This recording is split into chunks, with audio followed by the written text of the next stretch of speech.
I've worked with thousands of business owners that want freedom, that want to scale and grow their business, and they all, pretty much all, make the same exact mistake when hiring and growing, and it's what causes them not to be able to really take their business and their life to the next level and not create that freedom that I know you're after if you're like me. So on this video, I'm going to tell you what the mistake is, and most importantly, I'm going to tell you how to not make it, how to create an amazing system in your business where you can actually work less, earn more, and have way more fun. All right, so what's the mistake? So the mistake is you hire someone and you still stay the bottleneck in your business, meaning you operate what I call top-down management. Top-down management is how most small business or medium business or big business owners operate. And the reason is actually not your fault. The reason is that none of us were really taught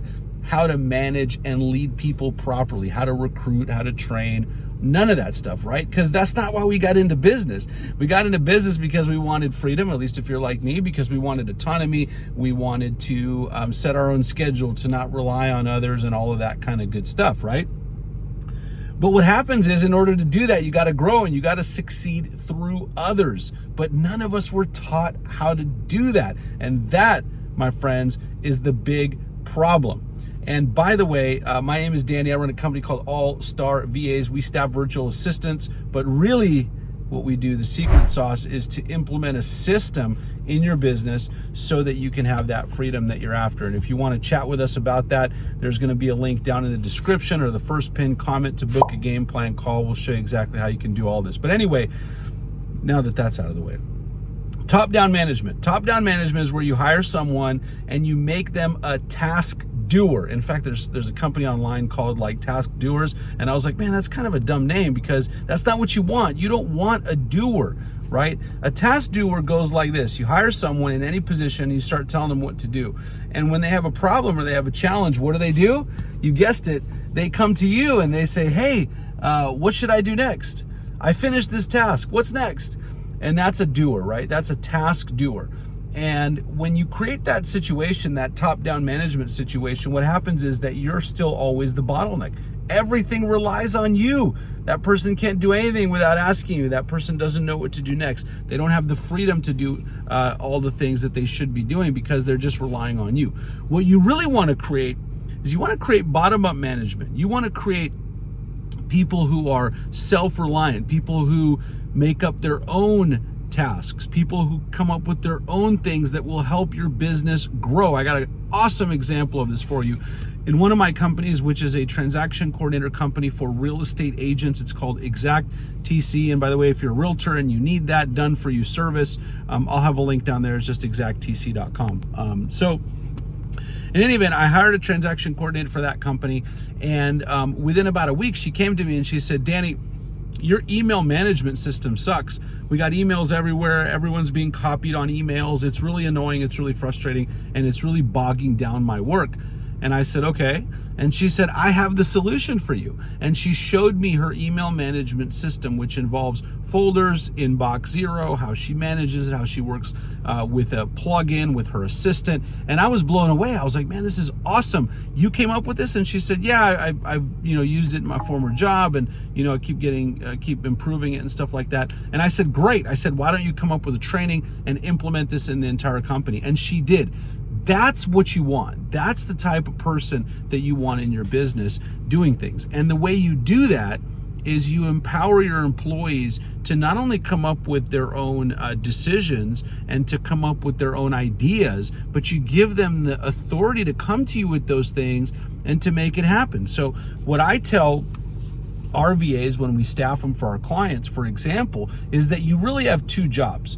Your first job is to do the thing that your client asked you to do. And by the way, I am going to tell you as the business owner how you can easily implement this in your business in just a second. And by the way, one other note is, if you're liking this video, if you like what you see, hit that subscribe button. Most of the people that watch these videos don't subscribe, and I want this channel to grow. I want to get the message out. I want to help more business owners. So hit subscribe, hit the thumbs up, we'll rock it. So anyway, for your people, what you want to tell them is they have two jobs. Job number one is do the job that you're hired to do. You're an executive assistant, you got to do executive assistant duties. And number two, more important than number one, is to make sure that there is a standard operating procedure for the position that you're in. So if you as the business owner didn't already have one, then your employee, that virtual assistant, needs to make one. Standard operating procedure, key performance indicators, schedule.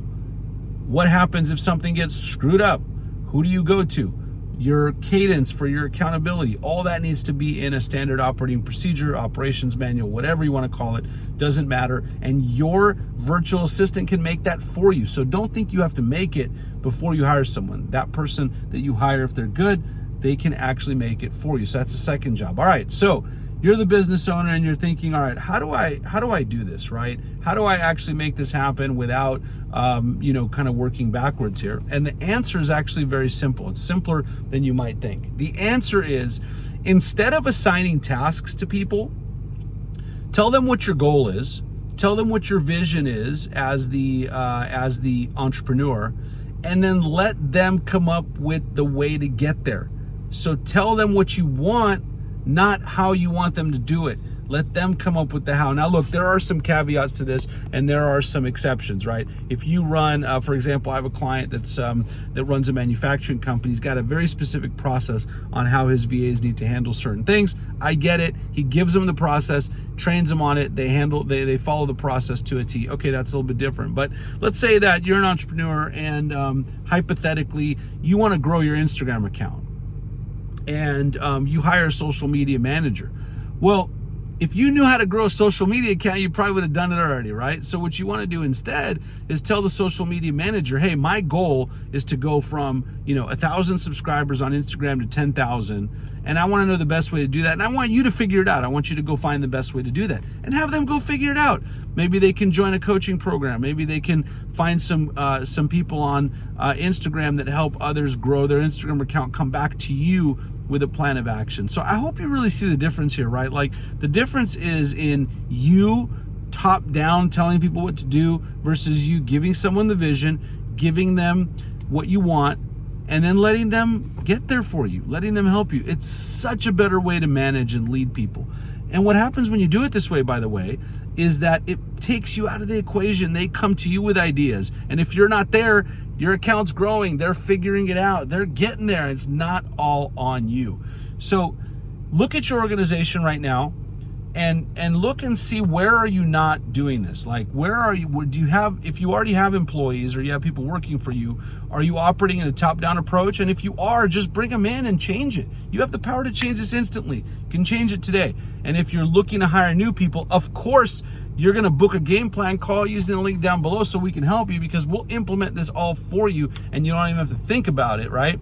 But if you're already hiring people, put this into your business. It'll make such a difference and it'll create such a change in your real estate business or entrepreneurship business or whatever you do. It'll create an amazing difference in your business when you operate in this way as opposed to the old way. And speaking of YouTube, I know you've already subscribed if you're here, but YouTube really wants you to watch this video right over here. It thinks it's the one you need to watch to grow your business, to scale, to work less, to earn more, and to have way more fun. I'll see you on that one.